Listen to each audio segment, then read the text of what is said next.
Hey y'all, it's Heel Heat time. Hi everybody and welcome to Heel Heat. My name is George Coles and this is our TNA show for the week. Let's jump right into it with the so-so segments of the week. Basically, these are the segments that you're not going to remember, that you don't care about, that do nothing to move storylines forward. You know, so-so. First up is a match that was set up between Gunner and Ethan Carter III, with Gunner's world title match hanging in the balance in a ladder match against Ethan Carter III's tag title ladder match, or tag title briefcase in the ladder match. Before the match, MVP says if any shenanigans happen on EC3's side, he has the answer. So Magnus comes out, which brings out James Storm, which turns it into tag team match, playa. MVP comes out and does his best Teddy Long impersonation, turns it into a tag team match, winner take all. Gunner and Storm win. Now they have a world title shot and a tag title shot between them. For the first match of the show, I don't know. I think it could have been better. They teased tension between Ethan Carter III and Magnus. I don't know. It was okay. Nothing special, nothing great. Just okay. Now next up is one that I was highly anticipating. The casket match, which had some great promo work leading into it, with Bully Ray versus Mr. Anderson. I really don't know why, but these last few matches that these two have had have been very disappointing. I expect when two guys of this caliber get together that the level of brutality in a no disqualification type setting, feud ending match, that the level of brutality gets raised up to a new level to where we see things we've never seen before. Unfortunately, this one fell flat, and the casket looked cheap. It wasn't like Undertaker's casket, where it didn't look like someone constructed it out of balsa wood. Seemed to have broken a couple times. But I don't know, the match to me fell flat. Anderson picks up the win. Hopefully it's a blow-off from this feud, because the last couple matches these guys have had together have not impressed me at all. And speaking of something else that didn't impress me at all, we had a segment for a debuting new character named Willow. And they tried their best to be creepy and to be mysterious. But anybody that knows anything knows that it's Jeff Hardy, formerly played a character in Omega called Willow the Wisp, wore the same exact mask, tried it in Ring of Honor one time, got booed out of the building. From what I understand, Jeff Hardy actually enjoys playing that character better than being Jeff Hardy. So I don't know, and it's based on some kind of Crypto Kid folklore thing, who knows. To me, it just fell flat. The spinning umbrella, it just seemed like a guy that was messed up on acid and wrote a promo. And I don't know if that's true. I don't know if Jeff Hardy's doing drugs or not. I hope he's not, but that's what it came off of, as a drug-addled promo. Now, coming off of that, we're going to go into our bad section of the week, as if we can top that. But we got the opening segment. I'll say this again over and over and over and over again. I say the same thing for WWE. I am sick and tired of the management coming out, this time Dixie and her crew, having to stand off with MVP and Gunner and Joe.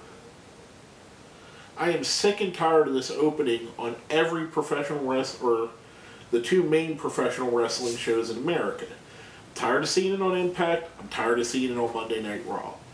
Stop it.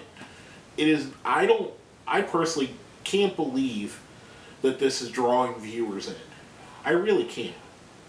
I gotta think that it's forcing viewers to turn the channel more than it draws them in. Just my opinion. Another segment that I thought was particularly bad was the Unmasked Abyss - Joseph Park Eric Young segment. He kind of seemed to drift in and out of Abyss and Joseph Park I'm just sick of it, man. I'm tired of this. Let him be Joseph Park, let him be Abyss, and do it, and let's go on. Let's move on from this. It's been 2 years now. It is too long. They're dragging the crap out of this. We've been showed who he was. That should have been it. That should have been. We get one character. We get all that.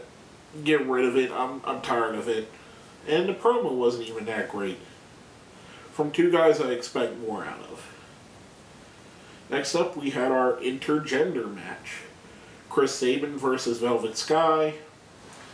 Looking at it on paper, you knew going in it was going to be a schmoz.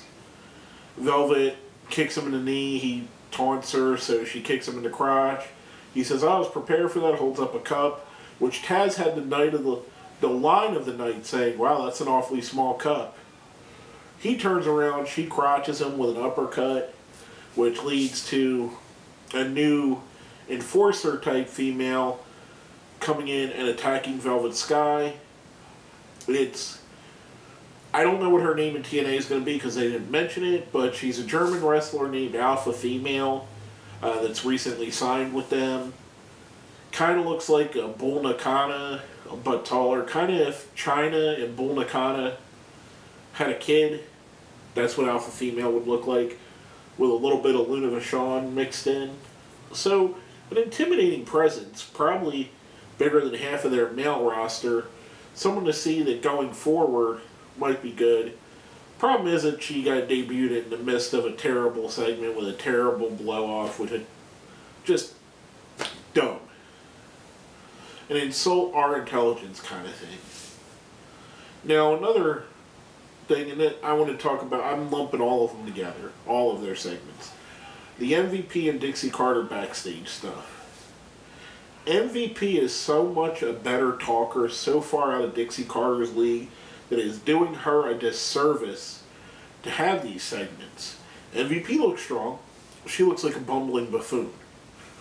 And not in the way that she's trying to look like a bumbling buffoon, but more in the way of, wow, I can't believe you act. Her acting is on par with something you would see in a porno movie or a 3 o'clock Cinemax movie, or your random cable channel that you've never heard of weekly movie. Just, I don't know. The whole thing, the whole power struggle, I'm sick of. MVP, I enjoy his mic work. He does a really good job. I'm just tired of this whole angle in all of professional wrestling. And I wish it would go away. I wish they would find a new, innovative, creative way to talk about stuff. Up until the Attitude Era, we never even had this angle before that. We might have sporadically in different places had little talk about who the owner was and so on and so forth. But the owner, the bad owner, going up against the good person trying to take over, or the bad person trying to take over, it's been done to death. Once this is done, just bury it, TNA, leave it alone. Don't bring it back. Now, coming off of that, we're going to go into our question of the week. Question of the week last week was, who is your all-time favorite TNA knockout? We got some answers from our friends that we'll go to first. First is from Lord Bogglesworth. Personally, my favorite TNA knockout would have to be Awesome Kong. Her amazing feud with Gail Kim was unforgettable, and looking back, it was one of TNA's top monster heels. Can't agree more. I'll expand on that in a few seconds. Silver84, another one of our friends, said Sarita and Mickie James. Two very solid selections. And last but not least, Bastards.Gaming said Velvet Sky and Chrissy Hemme. Wonder if Bastards Gaming is Samuel Shaw, really. Maybe we'll see him go after Velvet soon. Anyway. To me, there's two women. The one that stands out above and beyond all of them is Awesome Kong. But Gail Kim is second. Not by a far margin either. But Awesome Kong gave us something that we hadn't seen in women's wrestling in a very long time, and that's a dominant monster female. Like he said, a monster character in TNA.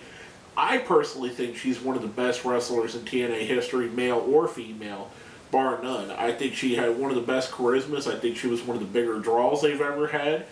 I would put her right up there with Kurt Angle, Samoa Joe, Christian Cage.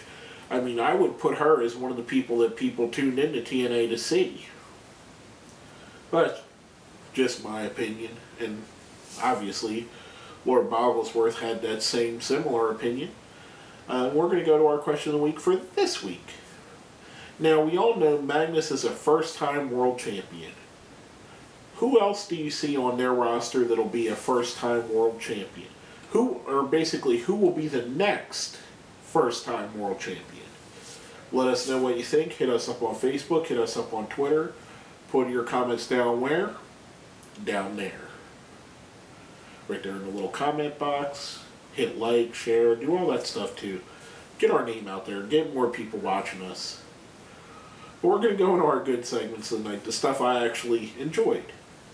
First is the Bromans with DJ Zema Ion versus the Wolves and Samoa Joe.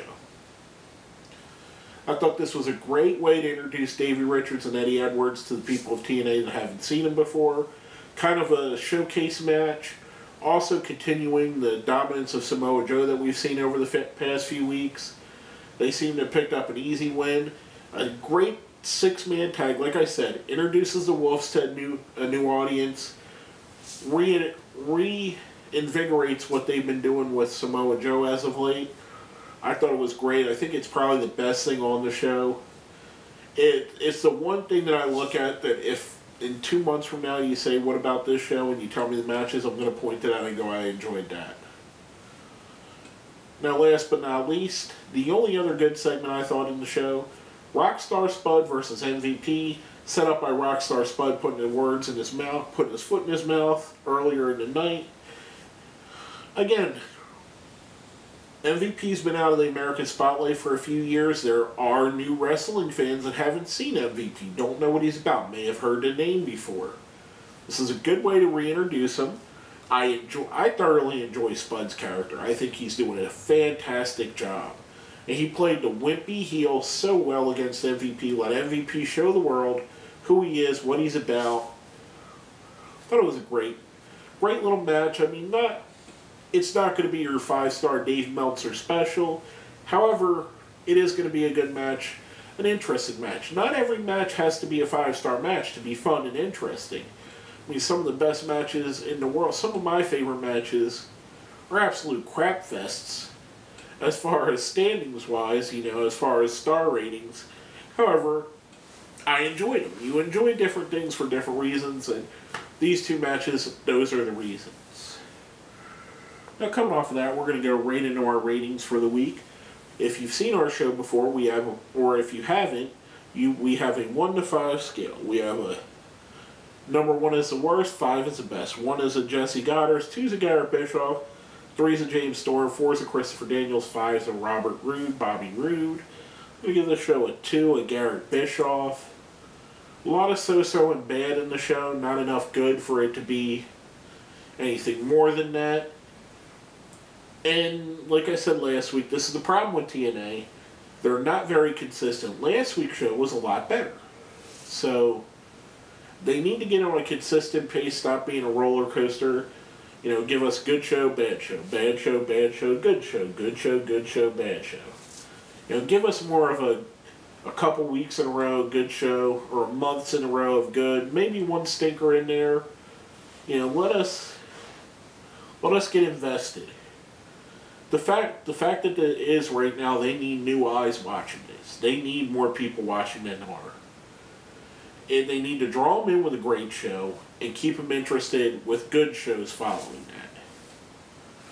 But basically, that's all I have to say about that. My name is George Coles, and this has been another episode of Heel Heat.